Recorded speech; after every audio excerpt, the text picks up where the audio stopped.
আসসালামু আলাইকুম। Hello everyone, আসসালামু আলাইকুম। সবাই কেমন আছেন? আলহামদুলিল্লাহ, আমি অনেক অনেক ভালো আছি। তো আপনাদের মাঝে আরও নতুন একটি ভিডিও নিয়ে আমি হাজির হয়ে গেছি ফাহমিদা লাইফস্টাইল থেকে। তো আজকে আমি আপনাদের সাথে শেয়ার করব আমি কিভাবে চিংড়ি মাছ দিয়ে বাঁধাকপি রান্না করি। তো চলুন শুরু করা যাক। এই যে প্রথম আমি কড়াইটা দিয়ে নিয়েছি, তারপর হচ্ছে তেল দিয়ে নিয়েছি অল্প একটু। আর এটা তো বাঁধাকপি তরকারি, তাই আমি বেশি তেল দেই নাই। আর তেল কিন্তু শরীরের জন্য একদম স্বাস্থ্যকর না, সেই হিসাবে আমি অল্প একটু তেল দিয়েছি। তারপর হচ্ছে এখানে আমি পেঁয়াজ দিয়ে নিয়েছি আর একটু অল্প রসুন বাটা দিয়ে দিয়েছি। তারপর হচ্ছে আমি এইখানে আধা চামচ হলুদের গুঁড়া, যেহেতু বাঁধাকপিটা একটু আপনার মশলা কম দিলেই কিন্তু মজা হয়। তারপরে আধা চামচের একটু কম মরিচের গুঁড়া হচ্ছে আধা চামচ ধনিয়া গুঁড়া দিয়েছি। দেওয়ার পরে লবণ দিয়েছি। লবণ দিয়ে এই যে আমি ভালো করে বাঁধাকপিটা দিয়ে দিয়েছি। এখন কষিয়ে নেব, আমি ভালো করে কষিয়ে নেব।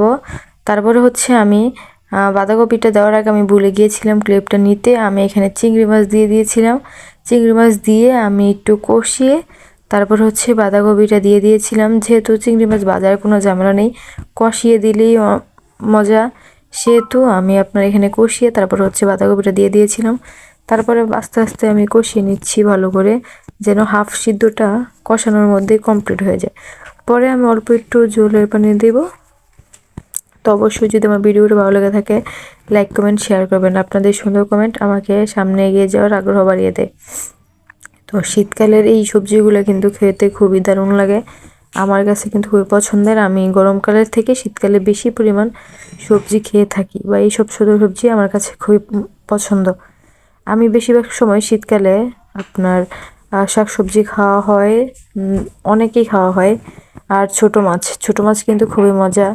আমার কাছে তো মনে হয় বড় মাছের থেকে ছোট মাছই খুবই মজা লাগে। যে কোনো তরকারি আপনি এমনিতেই রান্না করেন, খুবই মজা। তো আমার বাসায় বেশিরভাগ সময় ছোট মাছ আনা হয়। ছোট মাছ কাটতে একটু কষ্ট, কিন্তু খেতে কিন্তু দারুণ মজা। তো এই যে আমি আস্তে আস্তে খুব ভালো করে কষিয়ে নিচ্ছি। কষিয়ে নেওয়ার পর আমি এখানে হচ্ছে জলের পানি দিয়ে দিব।